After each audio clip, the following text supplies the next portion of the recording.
अस्सलामुअलैकुम। आज की इस वीडियो में हम डिस्कस करेंगे सी प्लस प्लस में इनपुट और आउटपुट कैसे हैंडल किया जाता है, डेटा टाइप्स और वेरिएबल्स क्या होते हैं और इन सब कॉन्सेप्ट्स को हम रियल वर्ल्ड एग्जांपल के साथ समझेंगे। ये कॉन्सेप्ट्स प्रोग्रामिंग के फाउंडेशन है, इसलिए इनको अच्छे से समझना बहुत ज़रूरी है। तो चलिए शुरू करते हैं।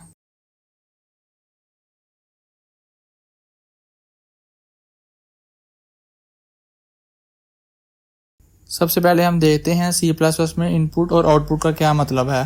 सी प्लस प्लस में इनपुट और आउटपुट का मतलब है डेटा को प्रोग्राम के अंदर लाना इनपुट और डेटा को प्रोग्राम से बाहर दिखाना आउटपुट के तौर पर। हम यूजर से डेटा ले सकते हैं या हम खुद से डिफाइन या डिक्लेयर कर सकते हैं और उसको फिर हम स्क्रीन पर दिखाते हैं। आप इनपुट और आउटपुट को इस तरह समझें कि आपने किसी से कोई चीज ली है और अब आपने ना उस चीज को दिखाना है। आपने जो किसी से कोई चीज ली है वो कुछ भी हो सकती है और आपने वो इनपुट के तौर पर लिया है और अब आप दिखाना चाहते हैं उसको किसी को, तो आप आउटपुट को यूज करते हैं। हम एग्जाम्पल देखते हैं इसकी। मैं अपना कोड एडिटर ओपन कर लिया। हम इस कोर्स में C++ यूज कर रहे हैं। आज मैंने प्रीवियस वीडियो में सारा डिस्कस किया है ये बेसिक स्ट्रक्चर C++ के बारे में। अगर आपने वो वीडियो नहीं देखी तो आप वो वीडियो जाकर देख सकते हैं। तो मैंने सारा बताया है। ये है इंक्लूड आईओसिम क्या है, यूजिंग नेम स्पेस वगैरह, इंट मेन वगैरह सब कुछ। C++ में इनपुट लेने के लिए इन का यूज किया जाता है और साथ ये एक्सप्रेशन ऑपरेटर्स का यूज किया जाता है। इससे हम यूजर से कोई भी डेटा ले सकते हैं, जैसे नंबर्स या टेक्स्ट। लेट्स से कि मैं यहाँ पर एक वेरिएबल डिक्लेयर करता हूँ। ये हम आगे भी बात करेंगे कि वेरिएबल्स वगैरह क्या होते हैं। इंट ए, और मैं यहाँ पर ए लिखता हूँ। अब मैं यूजर से इनपुट ले सकता हूँ। यूजर जो भी इनपुट देगा वो इस ए में स्टोर हो जाएगी। उसके बाद मैं फिर उसको प्रिंट करवा सकता हूँ। उससे पहले मैं यहाँ पर अगर एक और सी आउट लगाऊं, उसके अंदर मैं बताऊं प्लीज एंटर योर नंबर। हम अभी सारा आगे देखते हैं कि ये जो मैं लिख रहा हूँ सब कुछ क्या है। मैं आपको सी आउट और सी इन समझा लूँ। मैं इसको रन करता हूँ, फाइल को सेव करता हूँ, इनपुट एंड आउटपुट, और मैं इसको सेव करता हूँ। आप देख सकते हैं हमारे पास यहाँ पर आ गया प्लीज एंटर योर नंबर, और मैं यहाँ पर देता हूँ 4। आप देख सकते हैं मुझे 4 यहाँ पर प्रिंट हो गया है। C++ में हमारे पास सी आउट और सी इन यूज होते हैं। सी इन हमारे पास यूज होता है इनपुट लेने के लिए और सी आउट हमारे पास यूज होता है विद इंसर्शन ऑपरेटर, कुछ प्रिंट करने के लिए। अब हमारे पास ग्रेटर देन वाले एरोज हैं वो सी इन के साथ होते हैं और लेस देन वाले एरो सी आउट के साथ होते हैं। ये सी आउट और सी इन आईओ स्ट्रीम के अंदर है। अगर मैं आईओ स्ट्रीम को यहाँ से रिमूव कर दूं, मेरे पास ये सी आउट और सी इन नहीं चलेगा। यहाँ पर एरर आ गया है। अगर मैं इस तरह नेम स्पेस डिक्लेरेशन को भी यहाँ से हटा दूं तो तब भी हमारे पास एरर आ जाएगा। ये दोनों लिखना जरूरी है। ये मैंने सारा प्रीवियस वीडियो में डिस्कस किया है बेसिक स्ट्रक्चर के बारे में। तो सी आउट सी इन इतना सारा ही था, इसमें ज्यादा चीजें नहीं है। समझने के बाद सही है क्या सी इन यूजर से इनपुट लेने के लिए यूज होता है और सी आउट प्रिंट करने के लिए। अब हम देखते हैं वेरिएबल्स और डेटा टाइप्स के बारे में।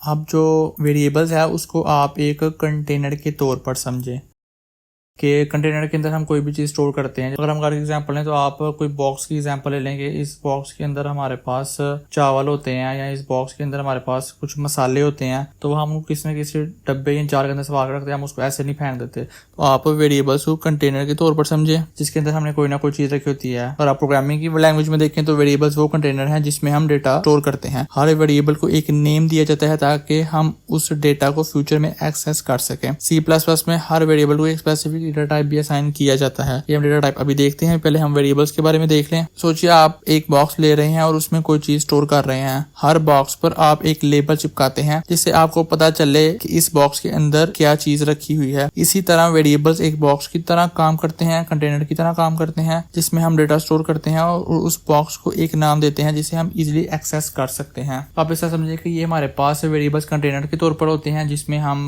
डेटा को स्टोर करते हैं। जैसे एग्जांपल देखें तो आप घर में कुछ चीजें वगैरह स्टोर करते हैं। तो वेरिएबल्स आप किसी भी नेम से बना सकते हैं, अपने नेम से बना सकते हैं। मैं ये बना लेता हूँ PID, इस तरह। सब हम आगे प्रैक्टिकल एग्जांपल्स देखेंगे। आप किसी भी नेम से वेरिएबल बना सकते हैं। अपने 2 से 3 चीजें ध्यान में रखनी है कि जो वेरिएबल्स हैं वो की सेंसिटिव होते हैं। इसका मतलब कि अगर आपने ये PID एक ये लिखा है और ये PID एक स्मॉल लिखा है तो ये दोनों डिफरेंट होंगे।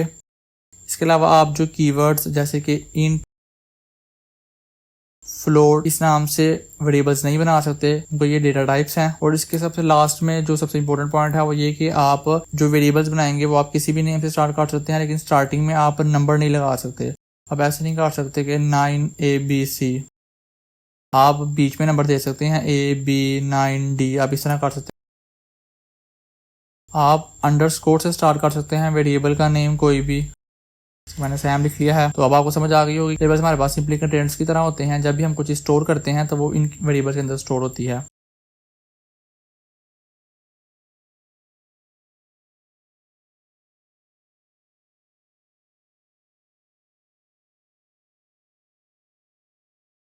वो इसलिए कि जब हम एक वेरिएबल क्रिएट करते हैं, जैसे कि मैं एक वेरिएबल क्रिएट कर देता हूँ ABC, तो वो वेरिएबल मेमोरी के अंदर एक जगह ले लेता है, उसको एक ब्लॉक असाइन कर देता है मेमोरी के अंदर, और उसका कोई ना कोई एक एड्रेस होता है। हर वेरिएबल का एक स्पेशल एड्रेस होता है। और जैसे कि मैंने आपको बताया है कि हम नेम से इसको स्टोर करते हैं, वो इसलिए ताकि फ्यूचर में हमने उसको एक्सेस करना हो तो हमें एक्सेस कर सके। और ये सब कुछ रैम के अंदर क्रिएट होता है। रैम जैसे मैं बताया रैंडम एक्सेस मेमोरी है, वोलेटाइल मेमोरी है। जैसे हम अपने कंप्यूटर को बंद करते हैं तो हमारा अपने भी टास्क होता है सब खत्म हो जाते हैं। अब इसके बाद हम देखते हैं डेटा टाइप्स।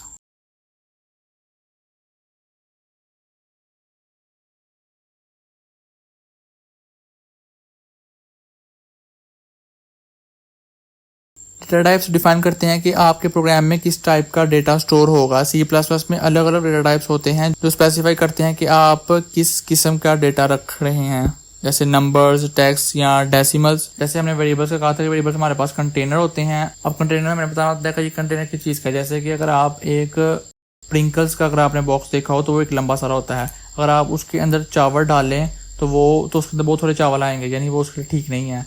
अगर आप अब बॉक्स देखें जिसके अंदर हमारे पास राइस पड़े होते हैं, जैसे कि अगर हम इस बॉक्स की एग्जांपल लें और हम इसके अंदर प्रिंकल्स डालेंगे, वो तो सिर्फ इसी लेवल पर आएंगे बस, तो सारा बॉक्स जाया जाएगा। इसलिए हमारे पास ना डेटा टाइप्स होते हैं। डेटा टाइप्स को आप समझ लेके ये बताते हैं कि ये वाला जो कंटेनर है वो किस टाइप का है।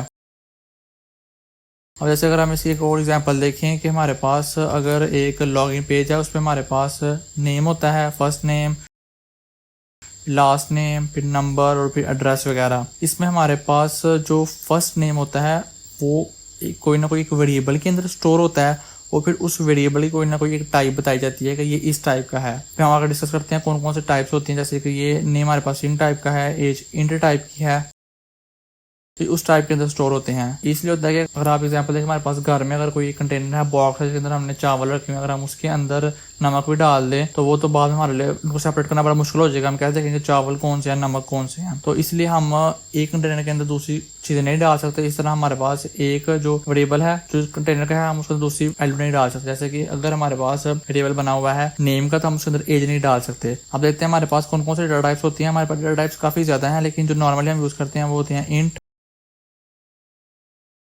फ्लोट, करैक्टर, स्ट्रिंग, बूल। मैं सब क्या करें, एक बॉक्स बना लेता हूँ।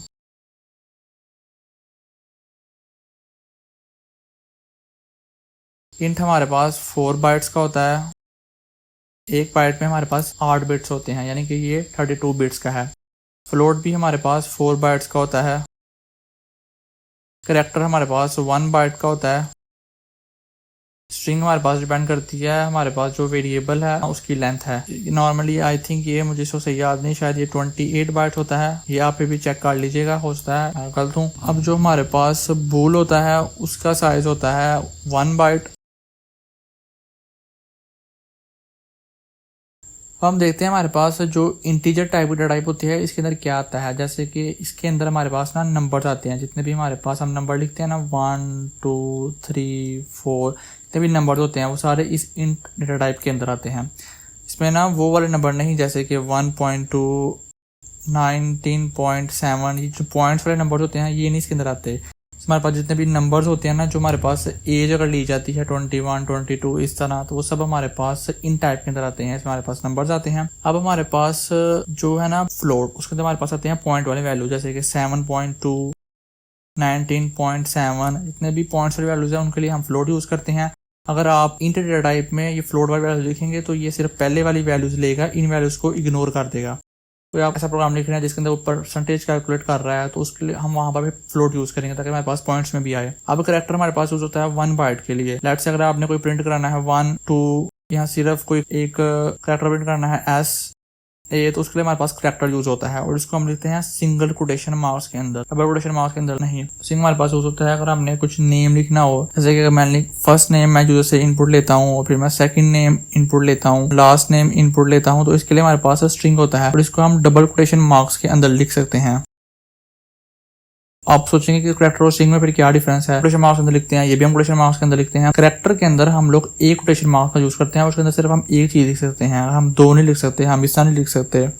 जैसे कि अगर मैं लिखना चाहूँ ABC, तो हम कैरेक्टर के अंदर ये चीजें नहीं लिख सकते, कैरेक्टर सिर्फ एक बार लेता है कि हम स्ट्रिंग के अंदर ये चीजें लिख सकते हैं, स्ट्रिंग होती है इसीलिए। और हमारे पास बोल्ड, ये हमारे पास यूज होता है ट्रू और फॉल्स के लिए। और जैसे आपको पता है कि कंप्यूटर बाइनरी अंडरस्टैंड करता है 1 और 0, 1 का मतलब होता है ट्रू और 0 का मतलब होता है फॉल्स। तो ये बोल हम यूज करते हैं जब हमने ट्रू या फॉल्स कोई चीज प्रिंट करानी हो। क्या जैसे कि अगर हम कोई एग्जाम्पल देखें कि आपकी एज 18 से ज्यादा है तो ट्रू रिटर्न कर दे वरना फॉल्स। तो ये हमारे पास बोल इसलिए यूज होता है ट्रू और फॉल्स के लिए। ये सब हम आगे देखेंगे। इसके अलावा हमारे पास मजीद डेटा टाइप्स भी हैं, जैसे कि अगर हम देखें तो लॉन्ग डबल, डबल काफी ज्यादा है, लेकिन हम ना नॉर्मली उनका यूज नहीं करते, हम नॉर्मली इन्हीं का ही यूज करते हैं और आप भी इन्हीं का यूज करेंगे। वरना अगर आपको किसी और को जरूरत पड़ेगी तो आप भी वक्त के साथ साथ सीखते जाएंगे, क्योंकि ऐसा नहीं होता कि मैं हर चीजें याद रहे। मैंने भी जैसे ये यूज करता हूँ, फिर जब मुझे कभी इसके अलावा जरूरत पड़ती है तो मैं गूगल पर सर्च कर लेता हूँ। मैंने इसके ऊपर एक वीडियो बनाई हुई है जहाँ पर आप जो डिफरेंट डेटा टाइप्स है उनका भी साइज वगैरह देख सकते हैं। अगर आपने वो वीडियो देखनी है तो आपको वो आई बटन में और डिस्क्रिप्शन बॉक्स में उस वीडियो का लिंक मिल जाएगा, आप वो जाकर वीडियो देख सकते हैं। यहाँ पर मैंने साइज के बारे में बात की है, मजीद डेटा टाइप्स। तो मैं उम्मीद करता हूँ आपको ये वेरिएबल और डेटा टाइप समझ में आ गई होगी। मैं इस पर रिकैप कर देता हूँ।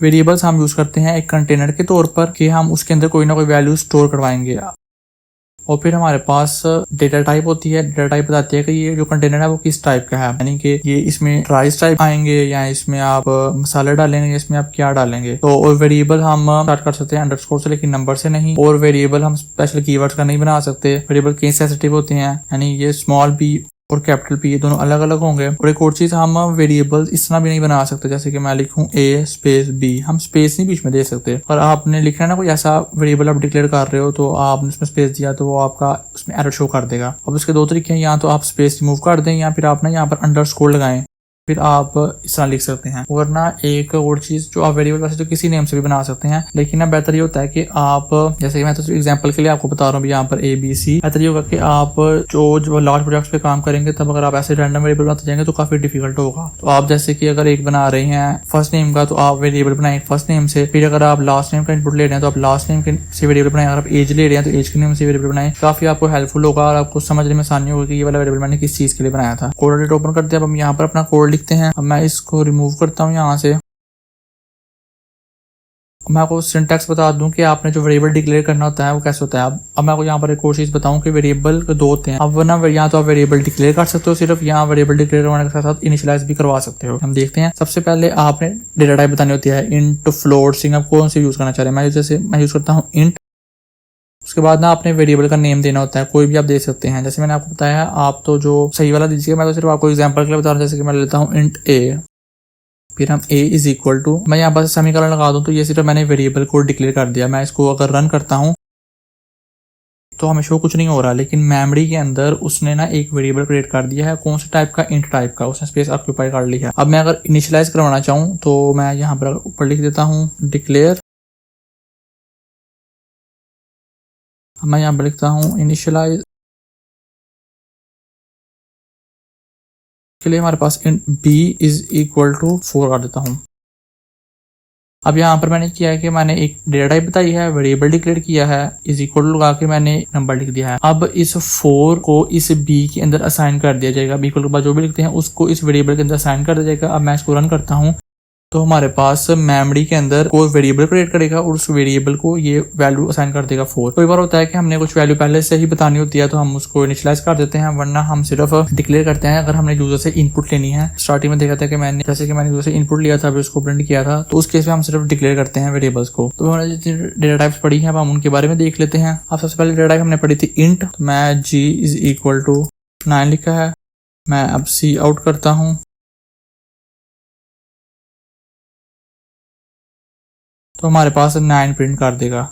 इसने मेमोरी के अंदर एक स्पेस ऑक्यूपाई की है और वो स्पेस कौन सी है, इंट टाइप की, और इसने वहां पर क्या शो कर दिया, 9। मैंने यहाँ पर जी लिखा है, तो इसने मेमोरी के अंदर कॉल किया है, उससे क्या जी नेम से वेरिएबल पड़ा हुआ है, हाँ जी पड़ा हुआ है, उसमें कौन सी वैल्यू है, उस वैल्यू है 9, तो उस वैल्यू को उसने मुझे प्रिंट करवा दिया है। सी आउट हमारे पास इसलिए यूज होता है। ये जो प्रोग्राम ऐसे चलता है कि सबसे पहले ये ना हमारे पास कंपाइलर इंटरप्रेटर्स होते हैं। कंपाइलर हमारे पास C++ लैंग्वेज के होते हैं, और जो हमारे पास होते हैं पाइथन वगैरह, उनमें इंटरप्रेटर यूज होता है। कंपाइलर और इंटरप्रेटर में ये डिफरेंस है कि कंपाइलर पूरे कोड को एक दफा कंपाइल करता है, फिर उस पर वर्किंग करता है, यानी कि उसको कन्वर्ट करता है मशीन कोड में, पूरे प्रोग्राम को फिर रन करता है। जबकि इंटरप्रेटर क्या करता है, interpreter line by line code को कन्वर्ट करते जाता है और आगे काम करते जाता है। तो हमारे पास इसमें line by line code work करता है। सबसे पहले ये चलेगा, फिर ये चलेगा, फिर ये, फिर ये, फिर ये। तो हमारे पास ना ये ऊपर से नीचे की तरफ चलता है। इसमें सबसे पहले यानी कि हैश इंक्लूड स्ट्रीम चलेगा, और ये इस तरफ को चलेगा, ऊपर से नीचे को।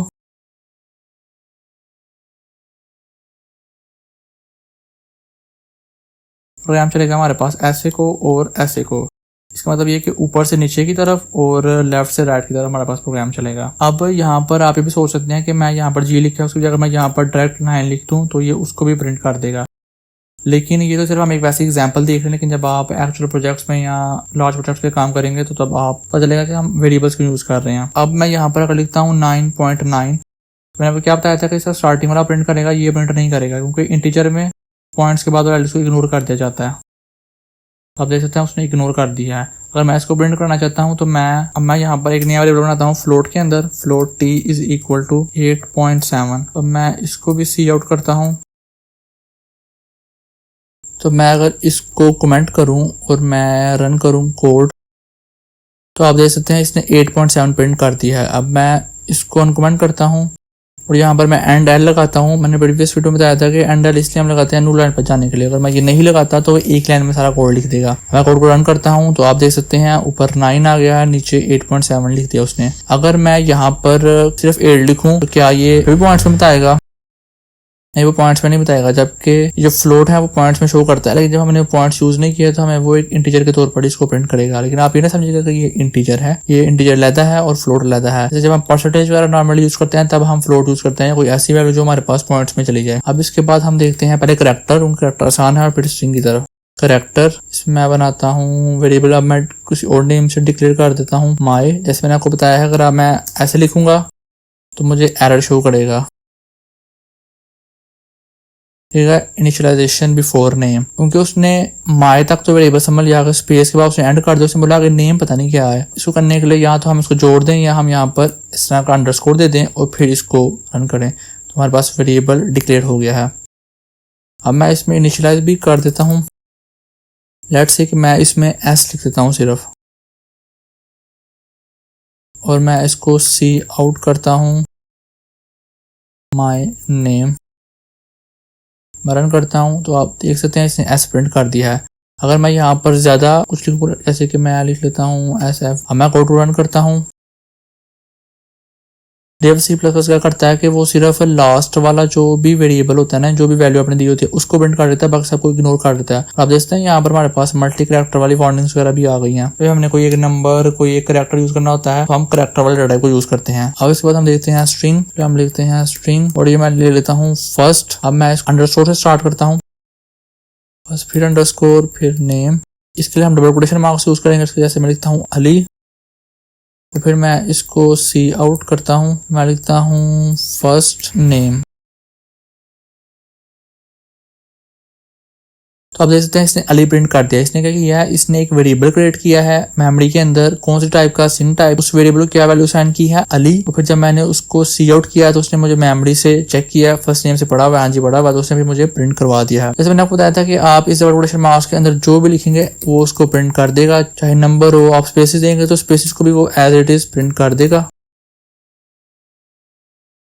ये आप देख सकते हैं उसने स्पेसेस को भी एज इट इज प्रिंट कर दिया है। तो स्ट्रिंग हमारे पास इसलिए यूज होता है हमारे पास जब हमने कोई नेम प्रिंट करना हो, कोई एड्रेस, कोई भी चीज या एज इट इज कुछ भी प्रिंट करना हो तो हम उसके लिए यूज करते हैं। अब हमारे पास लास्ट स्टेट बची है, वो बची है बोल। मैं लिखता हूँ बोल और मैं यहाँ पर चेक नेम से बनाता हूँ वेरिएबल और मैं यहाँ पर लिखता हूँ ट्रू। और मैं अगर सी आउट करके देखना चाहूँ चेक हमारे पास क्या है, कुछ लैंग्वेजेस हैं वहां पर ट्रू को कैपिटल लिखा जाता है, टी को और कुछ में स्मॉल को। जैसे कि आप देख सकते हैं मैंने check is equal to true बोला है तो उसने मुझे 1 रिटर्न कर दिया। जैसे कि मैंने आपको बताया है कंप्यूटर बाइनरी लैंग्वेज अंडरस्टैंड करता है 1 और 0। कंप्यूटर की लैंग्वेज में 1 का मतलब होता है ट्रू, 0 का मतलब होता है फॉल्स। अब मैं यहाँ पर अगर फॉल्स लिखूं 0 प्रिंट कर देगा। अब देखते हैं इसने मुझे 0 प्रिंट कर दिया, इसका मतलब है फॉल्स। इसके अलावा काफी डेटा टाइप्स हैं वो आप उससे एक्सप्लोर कर सकते हैं। तो अब हम सी आउट और सी इन की मजीद एग्जांपल देख लेते हैं डेटा टाइप के साथ। जैसे कि अगर आप कोई एक एप्लीकेशन बढ़ा रहे हैं उसके अंदर आप यूजर से नेम और उसकी एज और एड्रेस वगैरह इनपुट लेना चाह रहे हैं तो आप उसका प्रोग्राम कैसे करेंगे। तो जैसे कि आप सबसे पहले एक बनाते हैं इंट एज, उसमें आप यूजर की एज लेंगे और आप एक बनाते हैं स्ट्रिंग नेम, आप कॉमा लगाकर एक और वेरिएबल ऐसे भी डिक्लेयर कर सकते हैं अगर आप सेम टाइप का करना चाहें जैसे कि स्ट्रिंग का। और आप इंटीजर टाइप का करना है फिर आप यहाँ पर इंटीजर कॉमा लगाकर कोड लिख सकते हैं। ये शॉर्टकट तरीका है। अब मैं लिखता हूँ सी इन, पहले सबसे पहले मैं एक सी आउट कराता हूँ, एंटर योर एज, और मैं इसके अंदर जैसे भी लिखूंगा मुझे सारा कुछ एज इट इज प्रिंट हो जाएगा। मैं सी इन एज, अब मैं उसके बाद लिखता हूँ सी out, enter your name,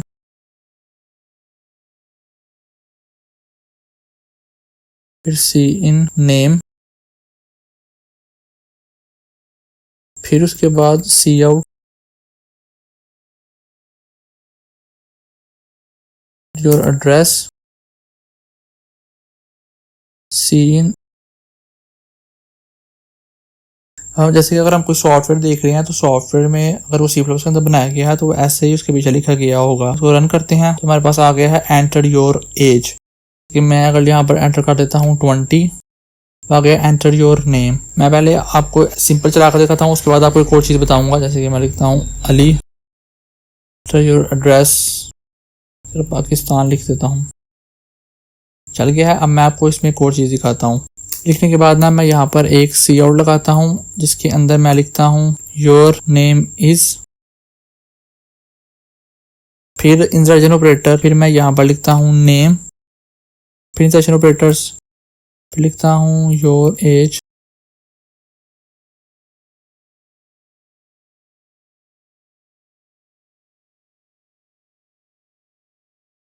and your address is. अब यहाँ पर ये होगा कि सबसे पहले ये योर नेम इज प्रिंट होगा, यहाँ पर जो मैंने स्पेस दी है वो स्पेस भी एज इट इज प्रिंट होगी। फिर जो नेम वाला वेरिएबल है उसके अंदर जो वैल्यू होगी वो प्रिंट होगी, फिर योर एज वाली और फिर एंड योर एड्रेस वाली। मैं यहाँ पर इसको रन करता हूँ, फिर योर एज 40 एंटर कर देता हूँ, नेम अली, एड्रेस पाकिस्तान। आप देख सकते हैं यहाँ पर आ गया है your name is Ali, your age is and your address is. वैसे अभी अच्छा नहीं लग रहा है, इसको थोड़ा सा अच्छा करने के लिए क्या कर सकते हैं कि आप यहाँ पर स्टार्टिंग में एंडल लगा सकते हैं। ये मैंने प्रीवियस वीडियो में डिस्कस किया एंडल के बारे में। अगर आप डबल कोटेशन मार्क्स के अंदर लिखना चाहते हैं ना तो फिर वहां पर आप एंडल नहीं लिखेंगे वरना ये आपको एरर शो कर देगा। मैं इसको अगर रन करता हूँ 40 अली पाकिस्तान, देखिए एक लाइन स्पेस आ गया, your name is Ali, your age is and your address is Pakistan. अब मैं यहाँ पर आपको कोड चीज दिखाता हूँ, उसके लिए मैं इस सारे कोड को कमेंट करता हूँ, तो नेम को रखूंगा,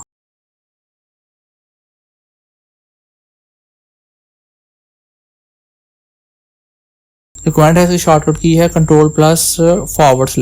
यहाँ तो आप 2 दफा ये / लिख लीजिएगा, यहाँ आप कंट्रोल+/ करके भी इसको कमेंट कर सकते हैं। अब मैं इस प्रोग्राम को इसके लिए दोबारा सी आउट लिखता हूँ, सिर्फ मैं नेम का वेरिएबल लिखता हूँ, मैं इसको रन करता हूँ।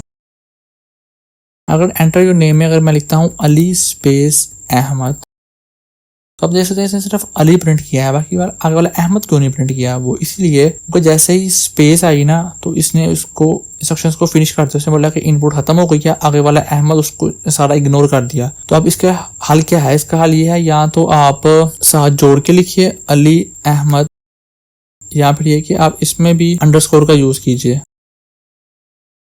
फिर ये इस तरह प्रिंट होगा। तो इस तरीके से आप उसे इनपुट ले सकते हैं, उसको यूज कर सकते हैं। अभी एक और चीज मैं आपको यहाँ पर बता दूं, तो मैं अगर इसको रिमूव करूं और इसको अनकमेंट करूं वापस, तो अगर मैं ये जो डबल कोटेशन मार्क्स है इनके अंदर अगर मैं कोई स्पेस देना चाहूँ, या मैं कोई एन के बाद कोई यहाँ कोई योर एक लाइन पे नेम, एक लाइन पे इस, एक लाइन पे लिखना चाहता हूँ तो कैसे होगा, क्योंकि एंडल तो मैं लगा नहीं सकता। हाँ, तो ये कि बार बार मैं इंसर्शन ऑपरेटर लगाऊं फिर एंडल लिखूं बार बार, उसके बजाय मेरे पास एक और ऑप्शन होता है कि मैं यहाँ पर \n लिखूं, यहाँ पर \n।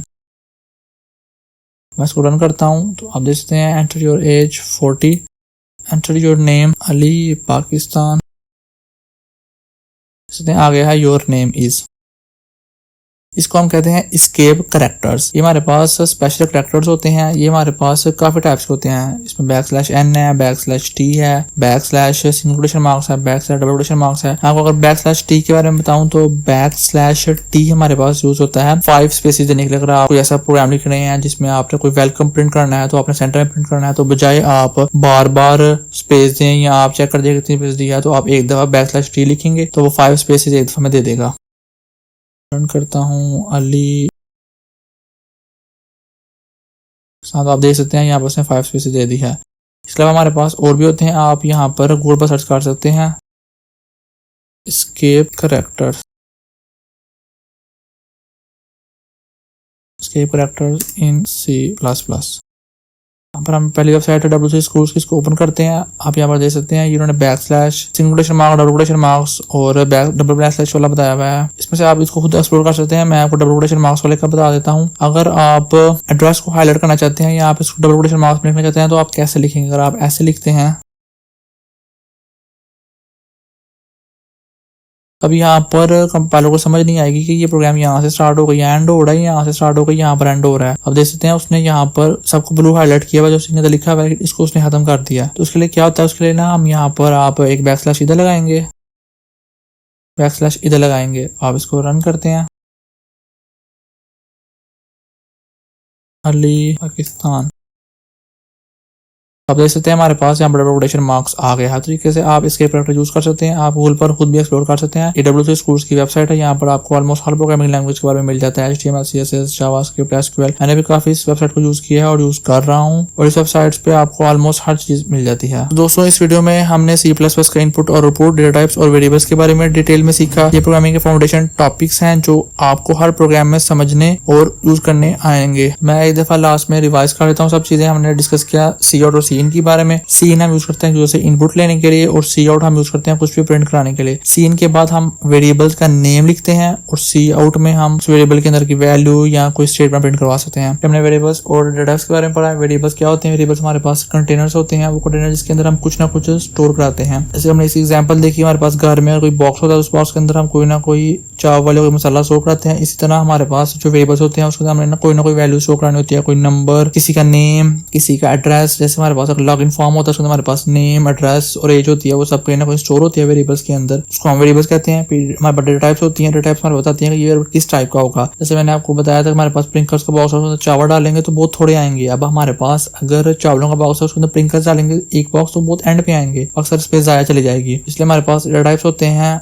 डिफरेंट चीजों के लिए। जैसे अगर आपने पानी पीना है, अगर आप उसको बड़े बॉक्स के अंदर डाल के पियेंगे तो बड़ा मुश्किल होगा। वही अगर आप एक उसको बोतल में, ग्लास में पियेंगे तो आपके लिए बड़ा आसान होगा। तो इसलिए हमारे डेटा टाइप्स होते हैं, तो बताते हैं कि ये वाला वेरिएबल इस टाइप का होगा, उसके अंदर इस टाइप की वैल्यू स्टोर होंगी। तो ये मेमोरी के अंदर हमारे पास, जैसे हम वेरिएबल क्रिएट करते हैं तो हमारे पास मेमोरी में स्पेस ऑक्यूपाई कर दी जाती है उस वेरिएबल को। उसके अंदर कोई वैल्यू देते हैं तो वैल्यू भी स्टोर कर दी जाती है हमारे पास। हम वेरिएबल को डिक्लेयर कर सकते हैं या साथ साथ इनिशियलाइज भी करवा सकते हैं। फिर हम यूजर से इनपुट लेके जो यूजर वैल्यू एंटर करेगा उस वैल्यू को हम उसके अंदर स्टोर करवा सकते हैं उस वेरिएबल के अंदर। मैं आपको लास्ट में कोड चीज कहूंगा, मैं रन करता हूं। अब मैंने जो एंटर योर एज है, ये मैंने एज इन टाइप के लिए, अगर मैं यहाँ पर कोई देता हूँ अल्फाबेट, आप देख सकते हैं उसने एंटर योर नेम आकर इनपुट ही नहीं लिया और उसने ना डायरेक्ट प्रोग्राम को एंड कर दिया है। ये वाला भी इशू होता है अगर आप गलत वैल्यू एंटर कर देते हैं। अगर आपने डेटा टाइप को छोड़ ली हुई है, अगर आप कुछ एंटर कर देते हैं तो ये भी इशू कर देता है। इसी तरीके से हमने फिर एस्केप करैक्टर के बारे में देखा, और हमने देखा कि आप किस तरह एक स्टेटमेंट को प्रिंट करा सकते हैं एंड लिख के। फिर हमने डेटा टाइप्स के बारे में सारा देखा, इंट, फ्लोट, स्ट्रिंग, उनकी एग्जांपल्स वगैरह देखी हमने। तो आपका डेटा टाइप्स है वो आप उससे एक्सप्लोर कर सकते हैं, ये आपका टास्क है। और हर प्रोग्राम ऐसे ही स्टार्ट होता है वेरिएबल्स का यूज करके। वेरिएबल्स के अंदर आप वैल्यू स्टोर करते हैं और फिर उनको आप यूज करते हैं, या फिर आपने उनको प्रिंट करना होता है, आप वो करते हैं। और डबल कोटेशन मार्क्स के अंदर आप जो भी लिखेंगे वो एज इट इज प्रिंट हो जाता है। अब यहाँ पर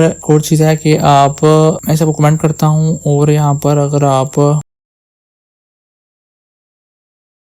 सी आउट करके अगर आप कोई नंबर लिखते हैं तो वो एज इट इज प्रिंट हो जाता है, या उस नंबर को आप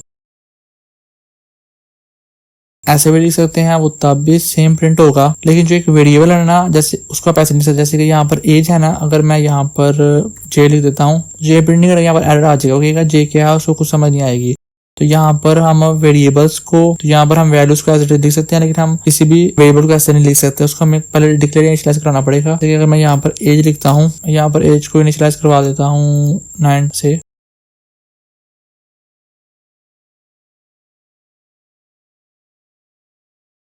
अब जैसे हमारे यहाँ प्रिंट करा दिया। अगर मैंने यहाँ पर एक मिस्टेक भी कर दिया, मैं यहाँ पर लिख देता हूँ एल एक्स्ट्रा भी लगा दिया, तो ये तभी चलेगा, तभी एरर शो कर देगा, ये एल क्या है उसको समझ नहीं आएगी। तो वेरिएबल जिस नेम से हम क्रिएट करते हैं हम उसी नेम से यूज करते हैं, वरना हमारे पास एरर्स भी आ जाते हैं। सो गाइस मैं उम्मीद करता हूँ आपको आज की वीडियो अच्छी लगी होगी। अगर वीडियो अच्छी लगी तो वीडियो को लाइक कीजिए, अगर आपने अभी तक चैनल को सब्सक्राइब नहीं किया तो चैनल को सब्सक्राइब करके बेल के आइकन पर क्लिक कर लीजिएगा, ताकि मेरे आने वाला तमाम वीडियो नोटिफिकेशन सबसे पहले आप तक पहुंच जाए। अपने दोस्तों के साथ शेयर कीजिएगा या उन लोगों के साथ शेयर कीजिएगा जो प्रोग्रामिंग स्टार्ट कर रहे हैं या प्रोग्रामिंग सीखना चाहते हैं। गाइस मैंने ना C++ की प्लेलिस्ट क्रिएट कर दी है, अगर आपने वो प्लेलिस्ट फॉलो नहीं की तो आप वो प्लेलिस्ट को फॉलो कर सकते हैं। ये हमारी प्लेलिस्ट की तीसरी वीडियो है, और आप कमेंट सेक्शन में बता सकते हैं कि आपको ये वीडियोस कैसी लग रही हैं। अगर कोई भी क्वेश्चन है तो आप नीचे कमेंट सेक्शन में मुझसे पूछ भी सकते हैं। तो आपसे मुलाकात होगी नेक्स्ट वीडियो में, तब तक के लिए गुड बाय।